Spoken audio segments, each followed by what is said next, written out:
শুভেন্দুর এলাকা নন্দীগ্রামে উড়ল গেরুয়া রং এবং ফাটল বাজি, একদম ধামাকা। তো বন্ধুরা, ফার্স্ট আপনারা ভিডিওটা দেখুন, তারপর আমি এই বিষয়ে সমালোচনায় আসছি।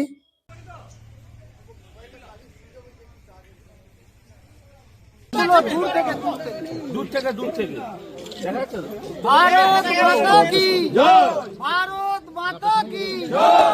আমরা সবাই সমুদ্রে জিতলো কারা?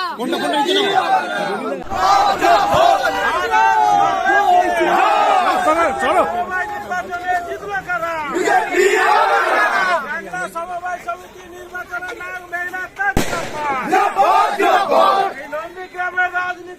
এগিয়ে এসো, এগিয়ে এসো।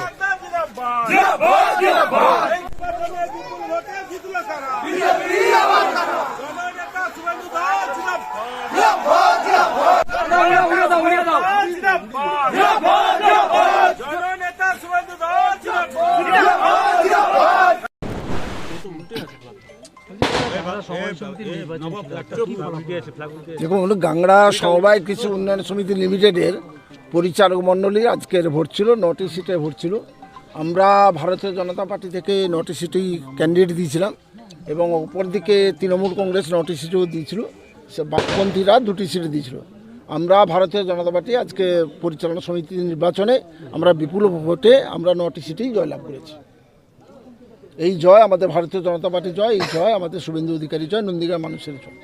ভারত মাতা কি জয়, শুভেন্দু অধিকারী কি জয়। 2026-এর বিধানসভা নির্বাচনের পূর্বে এই সমবায়ের জয় আগামী নির্বাচনে কতটা সাফল্য আশা করেন? বাড়তি নিশ্চিতভাবে আমরা অনেকটা আমাদের উৎসাহ বাড়বে, আমাদের কর্মীদের উৎসাহ বাড়বে। এই জয় আমাদের নিশ্চিত ছিল, তথাপি এছাড়াও আমাদের কর্মীদের মধ্যে উৎসাহ উদ্দীপনা আরও অনেকটা বেড়ে গেল। বন্ধুরা, এই সমবায় সমিতির যে ভোটটা হলো গ্যাংড়া অঞ্চলে এবং 9টি আসনে বিজেপি বিপুল ভোটে জয়ী হয়েছে, তৃণমূল শূন্য, গোহারা একদম যাকে বলে। এইরকম সমবায় সমিতি ভোট আগেও বিভিন্ন জায়গায় আমরা দেখেছি, অধিকাংশ সিট কিন্তু বিজেপি জিতেছে। এই যে একটা তৃণমূল হার এবং বারবার সমবায় সমিতি ভোটে হেরে যাচ্ছে, মমতা ব্যানার্জি এবং অভিষেক বন্দ্যোপাধ্যায় ভালোভাবে বুঝতে পারছে যে মানুষ দিনকে দিন এই দলটাকে কতটা অপছন্দ করছে। তৃণমূল যখন কিন্তু ফার্স্ট আসে আমাদের পশ্চিমবঙ্গে, মানুষই কিন্তু হাত ধরে তৃণমূলকে এনেছিল এবং মানুষই কিন্তু ভোটে জিতেছিল মমতাকে এবং মুখ্যমন্ত্রী হিসেবে সিলেক্ট করেছিল। তারপর দিনকে দিন মমতার যেটা অবস্থা হচ্ছে দলের, সেটা কিন্তু মমতা ব্যানার্জি এবং অভিষেক ব্যানার্জি ভালোভাবে বুঝতে পারছে। আগের মতো কিন্তু এই দলটাকে আর পছন্দ করছে না, সে হিন্দুই বলুন আর মুসলিমই বলুন।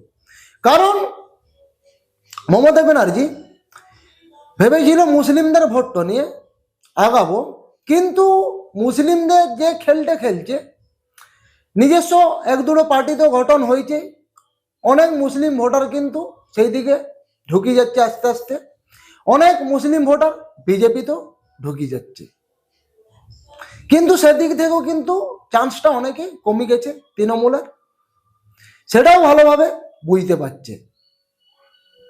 এই যে একের পর এক সময় ভোটে হারছে,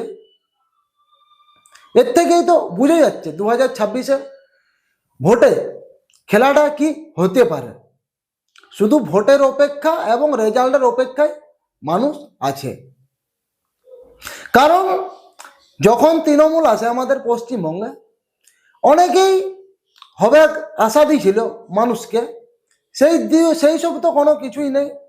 এবং এই যে লক্ষ্মী ভাণ্ডারের প্রকল্প, হাবিজাবি প্রকল্পগুলো দিচ্ছিল, সেই সবে ঠিক ছিল, কিন্তু মানুষের যেটা কর্মসংস্থান, এতদূর মানুষ পড়াশুনো করার পরও চাকরি বাকরি নেই, কাজের জন্য যেতে হচ্ছে বাইরে, এমনকি কিছু কথাবার্তার জন্য এই দলটা কিন্তু নিজে নিজে খারাপ করেছে। আগে কিন্তু এরকম দলটি থাকেনি, নতুন যখন আসে। তিনি অনেকেই কথা দিয়েছিল শিল্প আনবো, এই আনবো, ওই আনবো, একটা কোথাও কিন্তু রাখতে পারেনি। তার উপর কি বলছে, ঘুগনি মুড়ির ব্যবসা। আপনি এবং আপনার বউকে নিয়ে বাস স্ট্যান্ডে যান বা রেল স্টেশনে যান, এইসব কথাবার্তা। এমনকি চপ শিল্পের তো কথা বলেইছে, চাকরি বাকরি নেই, আরজি করে এত বড় কাণ্ড, এবং অনেক মানুষের চাকরি চলে গেল, সেই সব নিয়ে অনেক ব্যাপার বৃত্তান্ত আছে। এই সমস্ত কারণে এই দলটাকে আস্তে আস্তে মানুষ অপছন্দ করতে শুরু করেছে। কিন্তু এই যে গ্যাংড়া অঞ্চলে সমবায় ভোট, শুভেন্দুর এলাকা নন্দীগ্রামে শুভেন্দু অধিকারী যে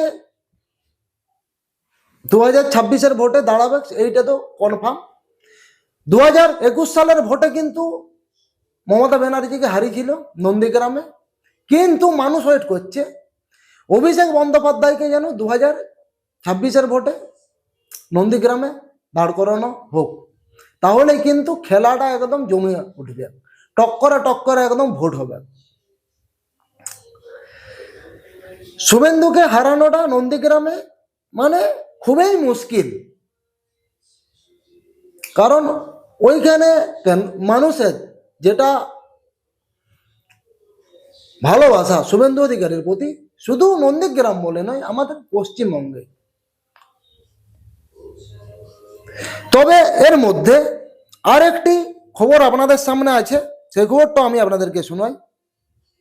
অভিষেক ব্যানার্জি তিনি নন্দীগ্রামে সেবাশ্রয় স্বাস্থ্য শিবির শুরু করবে।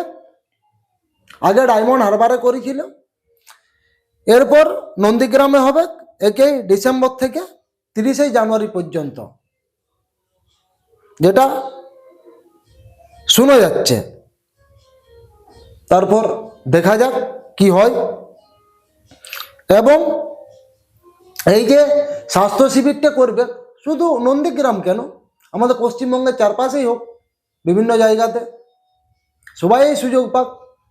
কিন্তু নন্দীগ্রামে যে করবে, দেখা যাক কত মানুষ ওই স্বাস্থ্য শিবিরে যায়, যাবে তো অবশ্যই, তবে দেখার আছে কত মানুষ যায়। এই বিষয়ে আপনাদের কি মতামত অবশ্যই কমেন্টে জানান, এবং এই চ্যানেলে নতুন যারা ভিজিট করেছেন অবশ্যই চ্যানেলটিকে সাবস্ক্রাইব করুন।